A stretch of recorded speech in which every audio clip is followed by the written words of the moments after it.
Eu sou Mário Persona e essas são as respostas que eu dei aos que me perguntaram sobre a Bíblia. Pois que muito desejamos, 2 Coríntios 5:9, muito desejamos também ser-lhe agradáveis, quer presentes, quer ausentes, ser agradáveis ao Senhor. Onde? Na nossa vida aqui. Presentes aqui ou ausentes lá da presença de Cristo, no céu, né? Ou presentes lá também, ausentes aqui. Mas, de qualquer maneira, esse é o desejo de todo cristão, de ser agradável ao Senhor. É claro que nós falhamos muitas vezes, nem sempre somos agradáveis ao Senhor. Muitas vezes andamos segundo as nossas concupiscências, segundo os nossos desejos, perdemos o pé, perdemos a paciência, perdemos de vista o nosso lar celestial, ficamos apegados às coisas aqui da terra e acabamos sofrendo com isso. Mas aqui é para a gente se lembrar o seguinte, que é nosso papel, a nossa vida, a nossa atividade deve ser agradável ao Senhor. E ele vai explicar o porquê disso. Vamos lembrar aqui que a salvação que a Bíblia nos oferece, que o Senhor nos oferece, é pela fé apenas. Somente pela fé, não é por obras. É só pela fé. É sempre bom lembrar que quando nós lemos as cartas, elas são dirigidas às igrejas, ou seja, aos grupos de salvos por Cristo. Então elas não vão falar para você fazer alguma coisa para ser salvo. Porque não é cabível, não tem cabimento fazer algo para ser salvo. Tudo que precisava fazer, Cristo fez na cruz. Eu me lembro de uma história da Idade Média, mais ou menos, que diz que tinha um homem muito rico e ele estava muito intranquilo, né, muito angustiado na sua alma, porque ele tinha consciência dos seus pecados e do peso que isso trazia e do juízo eterno que iria acarretar a sua vida de pecados. E ele ficava perguntando para as pessoas, você sabe como é que eu faço para ir para o céu? Como é que eu faço? O que eu preciso fazer? Na realidade ele perguntava isso. O que eu preciso fazer para ser salvo? O que eu preciso fazer para ir para o céu? E ninguém sabia exatamente. Alguns falavam assim, você tem que ir na missa, você tem que dar o seu dinheiro aos pobres, você tem que fazer obras de caridade, você tem que se esforçar muito, fazer jejum, você tem que fazer orações, você faz isso, faz aquilo outro.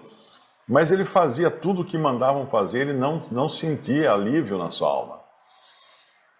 Aí um dia falaram para ele, olha, tem um pessoal aí que diz que são conhecidos como reformadores, e parece que eles sabem alguma coisa diferente aí, ó. Você não vai lá procurar. Ele foi na cidade onde tinha um lá, bateu na porta do sujeito, o cara atendeu e falou assim, olha, eu vim aqui, eu quero saber o que eu preciso fazer para ser salvo, para ter o perdão dos meus pecados.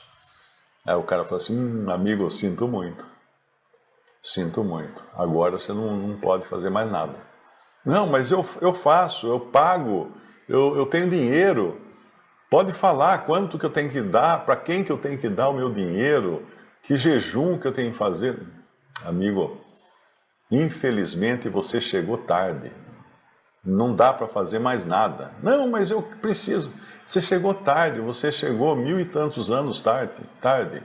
Porque o que tinha que ser feito foi feito lá na cruz. Por Cristo, quando Ele morreu para levar os seus pecados. Agora só resta você crer nele. Só crer nele e na obra dele na cruz do Calvário. Não dá, você chegou tarde.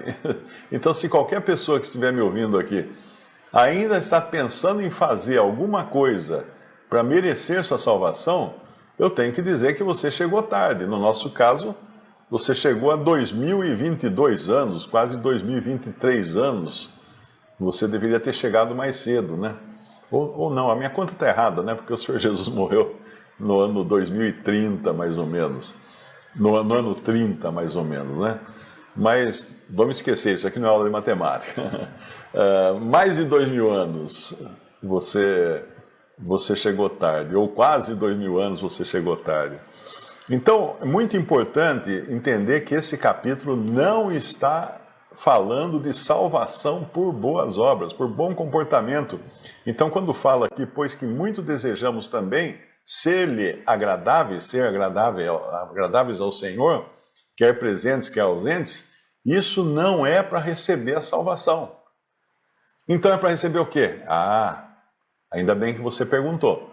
No versículo 10, porque todos devemos comparecer ante o tribunal de Cristo, para que cada um receba segundo o que tiver feito por meio do corpo, ou bem ou mal. Agora, veja aqui, nós estamos falando de tribunal de Cristo.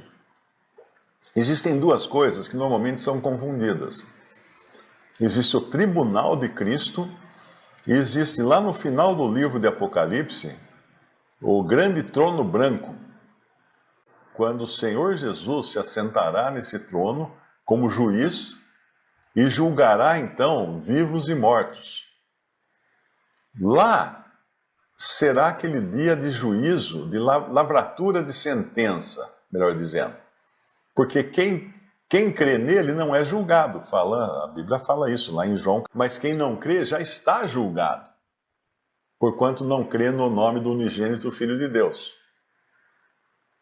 Quem nele crê não é julgado, escreveu o apóstolo João. Mas quem não crê já está julgado. Então, a condição do homem ainda não convertido, ele não está diante de uma bifurcação do caminho, onde para um lado vai para a salvação, vai para o céu, e para o outro lado vai para o inferno. Tem até uns quadros que antigamente eles punham na parede da sala, assim, né? Tinha aquele caminho e tinha a bifurcação, aí um lado assim ia lá para o céu, os anjinhos voando, e outro lado caía do despenhadeiro nas chamas do inferno. Não é isso. Todos já estão indo para o inferno. Só tem uma opção. Ir para o céu. Porque para o inferno, todos estão caminhando. Condenados, todos são. E todos estão. Então, a única opção que tem é ser salvo. Você não tem duas opções. Você tem uma, ser salvo. A outra você já está por natureza, por ter nascido como um descendente de Adão, nascido pecador nesse mundo. Então, o grande trono branco, podemos até abrir lá em Apocalipse, capítulo 20, versículo 10. E o diabo que os enganava foi lançado no lago de fogo e enxofre, onde está a besta e o falso profeta, e de dia e de noite serão atormentados para todo sempre. Esse é o lago de fogo, que a gente costuma chamar de inferno, mas não tem a palavra inferno na Bíblia. O lago de fogo está vazio. Sabe aquele pastor, aquela pastora lá da igreja da esquina, que falou que foi ao inferno e viu coisas horríveis e voltou para avisar para você não ir lá no inferno, porque lá a coisa tá feia, não. Sabe, esse pastor, essa pastora, ou é doido ou é mentiroso. Porque o inferno, no sentido lago de fogo, está vazio. Mas para onde foram todas as pessoas que morreram sem Cristo? Elas estão na condição de Hades, que é uma condição de desencarnados. A mesma condição em que estão os salvos por Cristo que faleceram. Eles estão em Hades. Como assim estão em Hades? Eles estão desencarnados. Os que não creram estão desencarnados sofrendo. Os que creram estão na presença do Senhor no céu, em paz e alegria e felicidade, aguardando receberem de volta os seus corpos aperfeiçoados para estar no céu para sempre, em espírito, alma e corpo. Porque o ser humano foi criado Espírito, alma e corpo. Às vezes as pessoas me escrevem e falam assim, mas Mário, para que nós vamos precisar ressuscitar se a gente já vai para o céu? Porque é como você perguntar assim, por que eu preciso, minha Ferrari precisa de uma carroceria se ela já tem um chassi e um motor? Porque uma Ferrari, ela tem chassi, motor e carroceria. Está faltando uma parte, está faltando uma peça da sua Ferrari. Então nós estamos ainda em falta, se nós estivermos sem o nosso corpo. É uma situação boa estarmos com Cristo, ainda que desencarnados, ainda que sem o corpo, mas não é a situação desejável e perfeita e permanente. A situação permanente, nós seremos espírito, alma e corpo no céu, na presença de Cristo, como Ele está lá. Como Ele está lá? Ele está com o corpo ressuscitado, Ele está espírito, alma e corpo, Senhor. Ele é um homem perfeito. No céu agora tem um homem. Dá para acreditar uma coisa dessa? Ah, não, eu sei, tem muita gente que morreu e foi para o céu. Não, eu estou falando o seguinte, tem um homem de carne e ossos no céu. De carne e ossos. Ah, mas não diz a Bíblia que carne e sangue não herdarão o reino de Deus? Carne e sangue. Mas o Senhor ressuscitou sem sangue. Por isso que ele fala para os discípulos, vejam que eu não sou um espírito, eu tenho carne e ossos. Ele fala lá nos evangelhos. Me dê aí um favo de mel para eu comer, me dê aí um pedaço de peixe para eu comer. Carne e ossos. Ele é um homem integral no céu. Mas como é que pode isso se o corpo é matéria e o céu não é matéria, é o mundo espiritual? É um outro tipo de matéria. É um outro tipo de coisa tangível, porque ele entrou na presença dos seus discípulos depois que ressuscitou, ele entrou com as portas fechadas. E nós teremos um corpo, o nosso corpo será também semelhante ao dele, quando estivermos já ressuscitados ou transformados.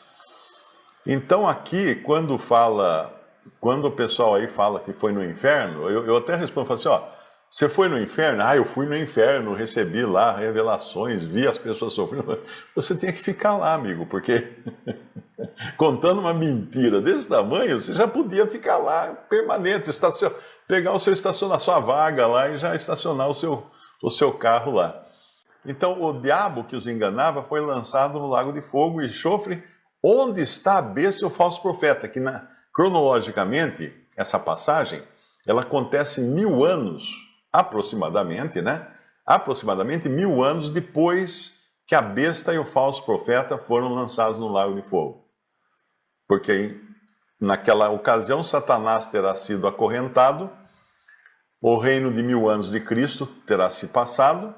Quando terminou os 1000 anos, Satanás é solto, sai a tentar seduzir as nações, é preso e lançado no lago de fogo. Agora, um outro ponto importante. Se você já escutou doutrina de adventistas ou de testemunho de Jeová, eles falam do aniquilamento da alma. Essas duas seitas são igualmente terríveis, viu? A única diferença é que as testemunhas de Jeová negam terminantemente a divindade de Cristo e os adventistas não. Mas em muitas outras coisas são semelhantes, porque me parece que elas têm um passado comum lá, pessoas que no passado foram juntas. Então, quando vem alguém e fala para você que ninguém vai ser atormentado para sempre no lago de fogo, mostra essa passagem aqui, olha. De dia e de noite serão atormentados para todos sempre. Não tem essa história de aniquilamento da alma, não, aniquilamento do perdido. Não tem isso. A pessoa que for condenada vai permanecer para todos sempre em tormentos, porque não creu, porque não aceitou a graça de Deus. Eu me lembro sempre de um irmão aqui de Limeira, ele tinha um vizinho, e um dia ele estava no portão, e o vizinho estava no portão, na casa ao lado, e o testemunho de Jeová parou lá para conversar com o vizinho dele, com a sua maletinha, seus folhetos e tal. E ele ficou só ali olhando e escutando a conversa. E aí o testemunho de Jeová querendo insistir nas doutrinas e tal. Aí o cara fala assim, não, mas eu sou ateu. Eu sou ateu, eu não acredito em Deus. Eu não acredito em nada disso. Não, mas se você não acreditar, se você não se fizer membro da torre de vigia, se você não for nas reuniões, você vai para o lago de fogo, para o inferno, e depois vai ser aniquilado eternamente, vai deixar de existir. Ele falou, o quê? Você está me dizendo que se eu não acreditar no que você tá, nas coisas que está falando aí, não entrar para a sua religião, eu vou ser aniquilado para sempre? Vou deixar de existir? É, você vai deixar de existir. Cara, a melhor notícia que você me deu. Eu sempre quis deixar de existir. Aí o Jeová não sabe o que falar, né? Vai falar para um ateu que ele vai ser aniquilado, a esperança dele é essa, desaparecer, sumir, não sobrar nem lembrança. Essa é a esperança dele. Mas aqui, então, nós vemos que depois que fala do diabo, da besta e do falso profeta, vem no versículo 11 de Apocalipse 20, e viu um grande trono branco, e o que estava sentado sobre ele, de cuja presença fugiu a terra e o céu, e não se achou lugar para eles. Esse aqui é o epílogo de todas as coisas, né, que vão acontecer nesse mundo. E viu os mortos, grandes e pequenos, que estavam diante de Deus, e abriram-se os livros, e abriu-se outro livro, que é o da vida. E os mortos foram julgados pelas obras que estavam escritas nos livros, segundo as suas obras. E deu o mar os mortos que nele havia, e a morte e o inferno deram os mortos que neles havia. Eu acho que aqui na versão correta é o Hades. Deram os mortos que neles havia. E foram julgados, cada um segundo as suas obras. E a morte e o Hades foram lançados no lago de fogo. Essa é a segunda morte. E aquele que não foi achado escrito no livro da vida foi lançado no lago de fogo. Ganha um doce quem me responder. Quem aqui, desses que foram descritos, vai ser salvo? Tenta encontrar um salvo no meio de tudo isso que foi escrito aqui. Não vai encontrar. Porque isso aqui é o juízo final, é a lavratura da sentença. É a pessoa que não crê já está julgada, porque não creu no nome do unigênito Filho de Deus. Isso está no Evangelho de João. Então, quando ela chega nessa cena aqui, agora já sem o seu corpo, né? Ela vai ressuscitar para receber de volta o seu corpo, um corpo que não desaparece mais, mas não fala interessante que dos perdidos a Bíblia não chama de ressurreição. Mas nós sabemos que deu ao mar os mortos que nele havia. Então a pessoa, para ser lançada no lago de fogo, ela vai ter que estar com o seu corpo novamente, né? Mas a Bíblia deixa muito claro que são estados diferentes um dos outros, dos salvos e dos perdidos. Mas aqui, nesta cena, não tem ninguém salvo. Ninguém vai chegar nessa cena e escutar assim, você é salvo, pega a fila da direita lá, você não é salvo, pega aquela outra fila. Ninguém vai escutar isso. Porque aqui são todos perdidos. É lavratura da sentença. As pessoas já chegaram ali condenadas eternamente e vão apenas receber as suas sentenças de acordo com o que estiver anotado delas, da vida delas, dos seus pecados, das suas desobediências e tudo mais. Essa é a lavratura da sentença. Eu creio que aí é porque o mar esconde os mortos, né? Então, uma pessoa que morre no mar, ninguém fica sabendo onde está essa pessoa, que o corpo da pessoa desaparece, é comido pelos peixes. Ela é comida pelos peixes, vira estrume de peixe e desaparece totalmente. Então, talvez seja, não estou afirmando, né, mas talvez seja nesse sentido, que até aqueles que ninguém sabe onde estão, vão reaparecer nesse dia, para serem julgados segundo as suas obras. E a morte e o Hades deram os mortos que neles havia, porque é onde estão realmente os espíritos e as almas dos que morreram, aguardando agora a ressurreição e o juízo no caso dos perdidos. Dos salvos não, os salvos não serão julgados. A morte é a condição, né? O Hades é a condição do desencarnado também. Eu creio que seja isso, viu? Talvez você pudesse consultar outros irmãos para ter uma ideia mais clara. Porque de tudo que eu sei, não tem nada que eu não saiba. Eu só não sei das coisas que eu não sei. É a mesma coisa dos comidos por peixes, né? Ninguém vai ficar sem ressuscitar.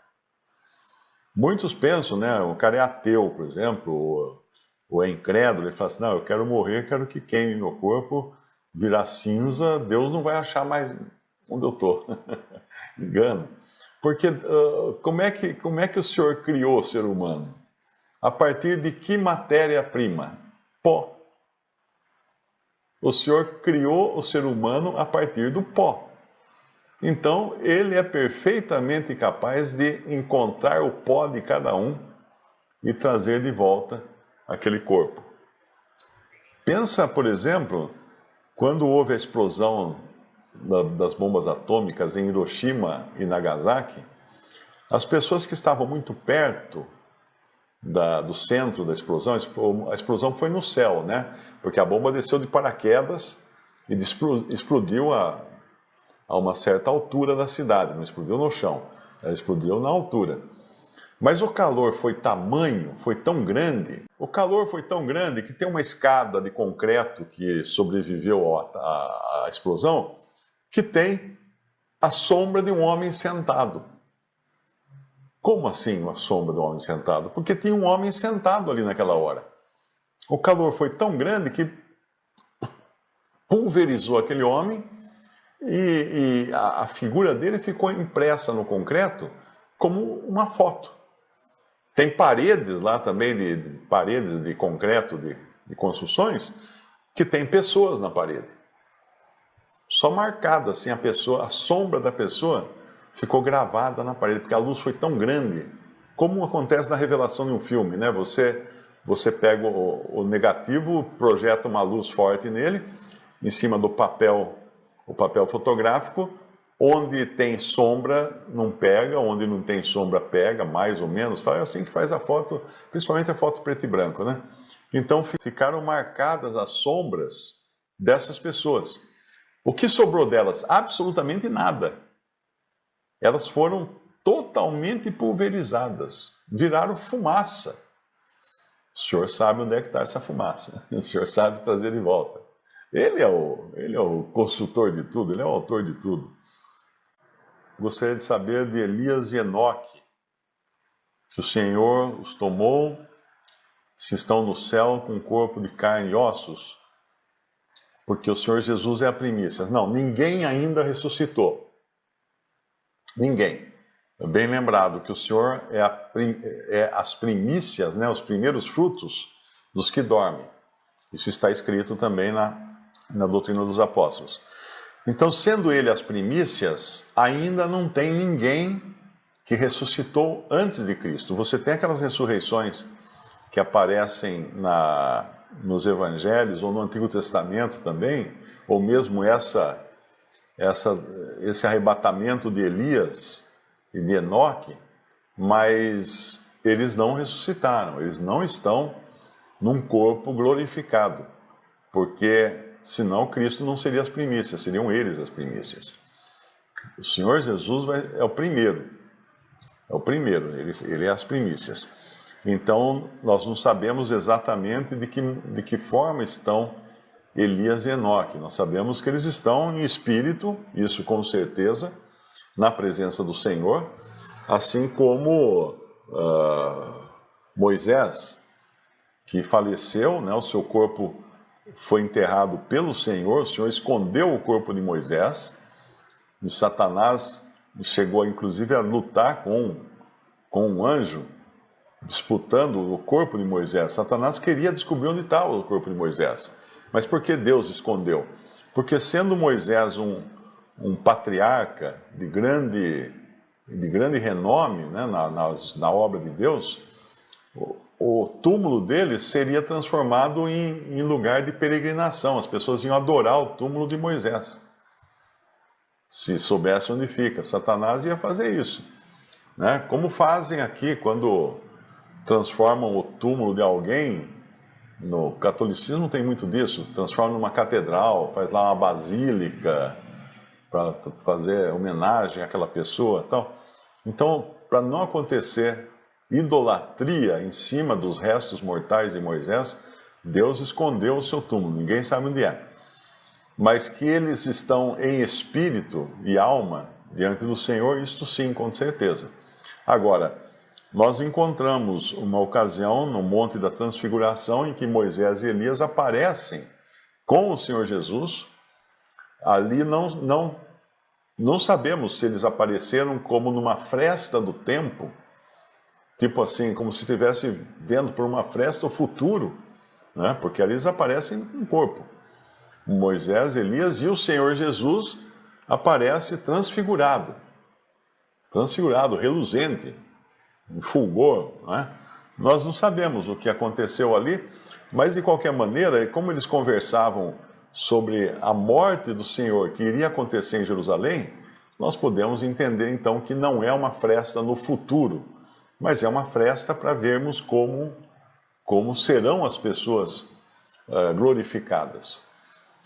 Então Moisés e Elias e outros, Enoque, Elias e outros santos, ou que ressuscitaram, ou que foram arrebatados, não estão no céu em corpo de carne e ossos, justamente porque Jesus é as primícias.